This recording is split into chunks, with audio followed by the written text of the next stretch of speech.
if you're interested in all of this, let's now talk about some next steps. Assume that one of your next steps might be to go and talk to your colleagues about this opportunity, to go and talk to your teachers, or for folks who support you in the central office. And so as you have that discussion, here's just some benefits that you might want to talk about as you are discussing this opportunity with folks. Number one, and we've talked a lot about this, it's an opportunity to really deepen teachers' understanding of what constitutes an evidence-based strategy. And they're going to learn a lot about the strategies that they choose to test in their classroom. So they're really going to deepen their understanding of some of these evidence-based instructional strategies.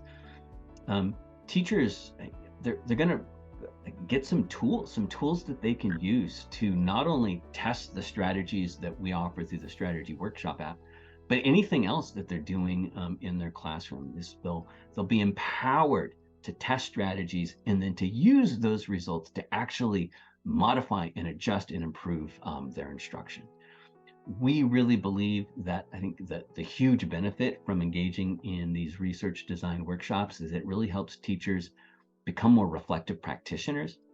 Talked a little bit about like even the process of planning these cycles really pushes teachers to be a little bit more intentional in the choices they make in their classrooms.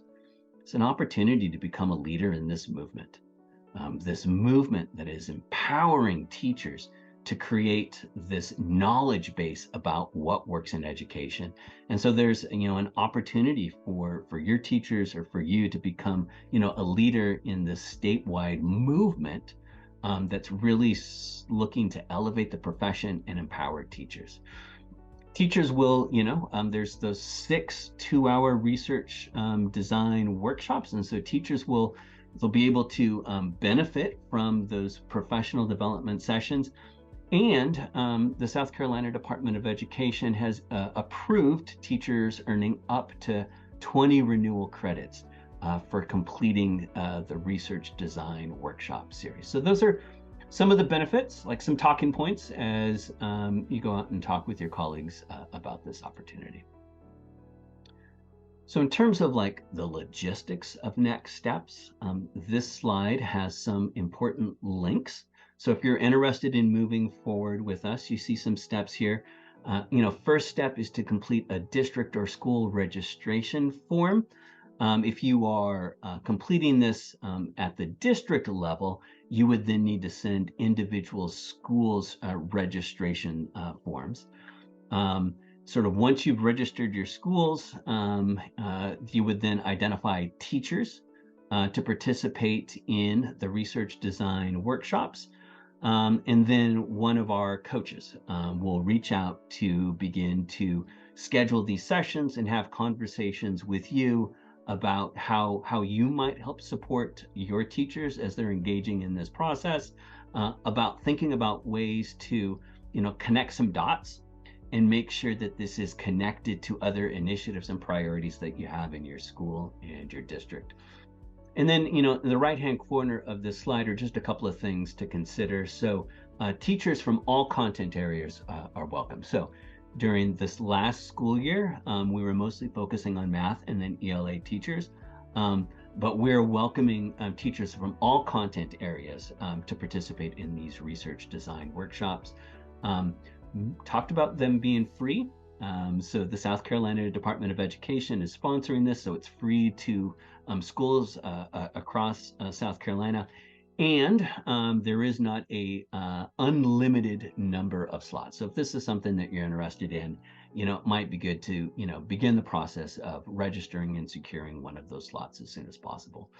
And we found that this is most powerful when teams of teachers are going through this experience together. So ideally, we want a minimum of 5 teachers per school participating in this with each other. If that's an issue for your school, we just need to talk and we can probably come up with some creative solutions to that. So at this point, we have maybe some questions for you to reflect on and think about as you're considering whether or not this would be a good fit for you and your teachers and your school. We don't need to talk about these right now, but maybe just some seeds that we're planting as you continue to think about whether or not you want to bring teachers researcher to your system. So that's what we have for today. Here you have some of our contact information. We love talking about Teacher as Researcher. We love answering questions about it. So please do not hesitate to follow up with any questions that you might have about Teacher as Researcher. What are the expectations for individual teachers? How we might go about scheduling some of these sessions with your school or district. So please don't hesitate to reach out with any questions, or if you need any help going through that registration process. Thank you so much for joining us today, and we look forward to talking again.